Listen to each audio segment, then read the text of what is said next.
For anyone new to learning the ukulele, or indeed the more experienced player, there are often certain chords that people find harder to fret than others. This is completely normal, as we're often asking our fretting hand to form shapes and positions it's never had to do so before. This video will be part of a small series of ukulele chord tips for beginners, focusing on several of these chords and offering suggestions, options and tips to hopefully make them much easier to master. For this video we'll be taking a detailed look at one of the early chords that we have to learn and that I find people struggle with, the D7 chord. The chord shape shown is the most common way of playing the D7 chord. For most of us it will be the first full bar chord that we learn. A bar chord is a standard open chord shape moved further up the fretboard, normally with the index, first or pointer finger, laid across all four strings behind it. The number 1 on each of the strings at the second fret of the diagram is saying that our first finger is fretting all of the strings and our second finger is only fretting the string nearest the floor at the third fret, like so. In the case of this D7 shape, we are taking our standard open C7 shape, moving it up 2 frets and laying our first finger across all 4 strings at the second fret.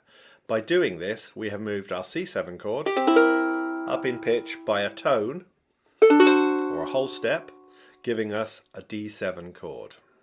This chord, and probably all bar chords, will initially feel uncomfortable to fret as it's something we're not used to doing, but persevere with it and it will get easier with practice. A 7 chord, where we have just the chord letter and the number 7 straight after it, is also referred to as a dominant 7 chord.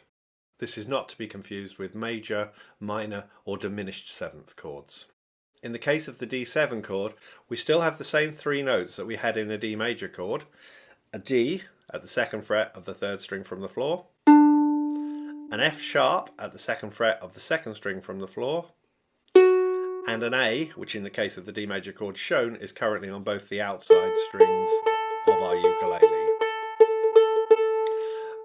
But in order to make this a D7 chord, we need to add the note C, and this can be found by fretting the third fret of the first string, the one nearest the floor. So we now have a chord with 4 notes in it, the notes D, F sharp, A and C, which gives us a D7 chord. So like I've just done here, we could just add our little finger to how many people fret the D major chord, as shown in the diagram, to add this extra note C. But there's not a lot of room to get our 4 fingers across the fretboard, so most people tend to play D7 like this, with our first finger laid across all of the strings at the second fret, and our second finger is only fretting the string nearest the floor at the third fret. As I said before, this will probably feel awkward and uncomfortable to start with, and changing to D7 from another chord may feel like you're about to drop your ukulele, because we are moving our whole hand position from how most of us play our open chords in order to play a bar chord. So hopefully I am now going to be able to give you some suggestions and tips on how to make this chord much more comfortable and easier to play. The first thing that I think helps many people with this chord is to make sure that we are playing with our thumb on the back of the neck, so behind the chord, if you like so. Many people play most of their standard open chords with their thumb sticking up above the neck and the fretboard, like so.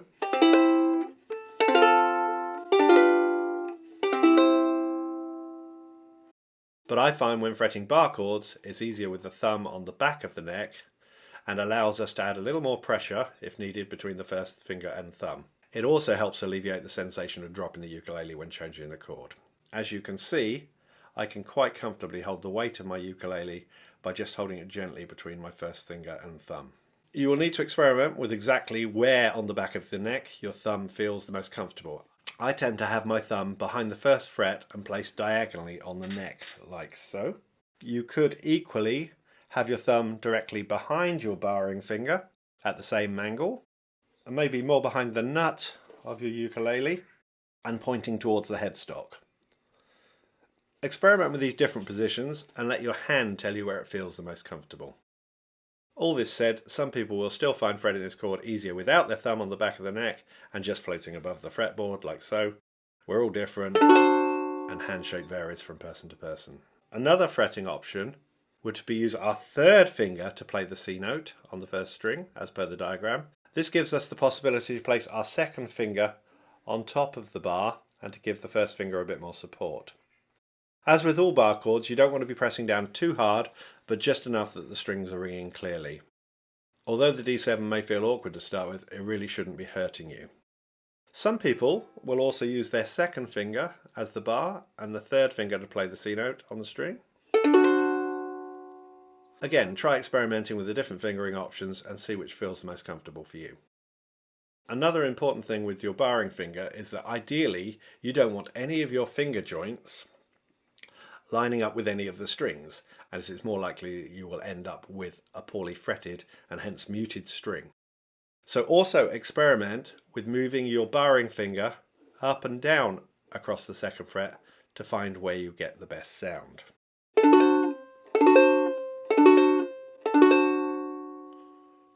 Ideally, you want to be able to just move from the previous chord in the song and just land the D shape in one move.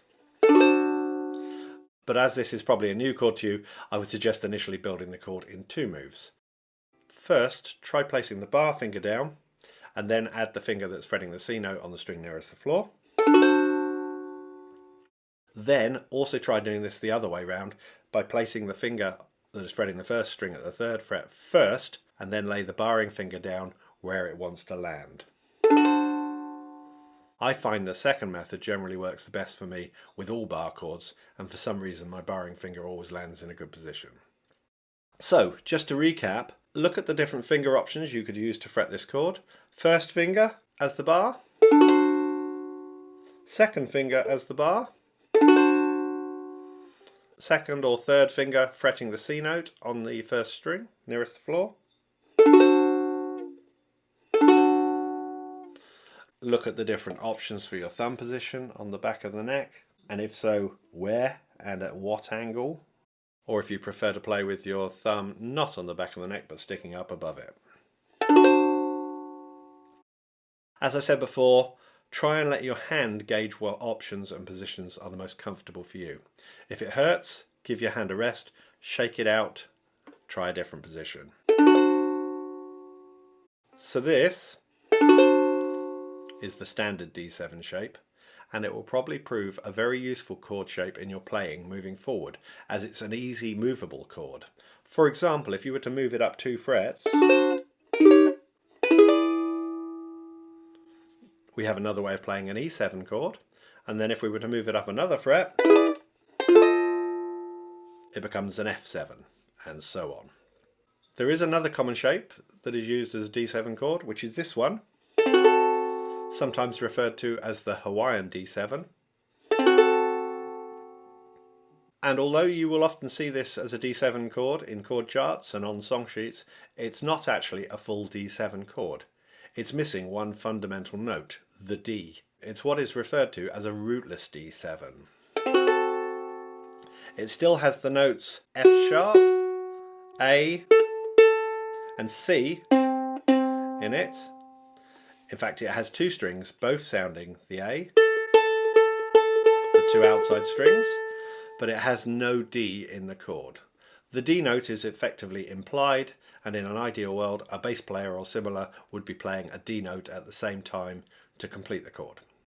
Although this is a much easier shape to play for most people, I would definitely encourage you to learn them both, as their voicings sound quite different and one shape will sound much better than the other in certain situations, and vice versa. So let me just play back and forth between G and D7 for a few bars to show you how, when playing the barred version, it sounds as though I move up in pitch from the G to the D7, and when I play the rootless D7 it sounds like I move down in pitch to the D7.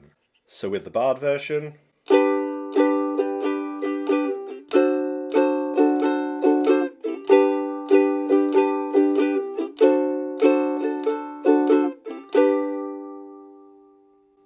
and with the rootless version,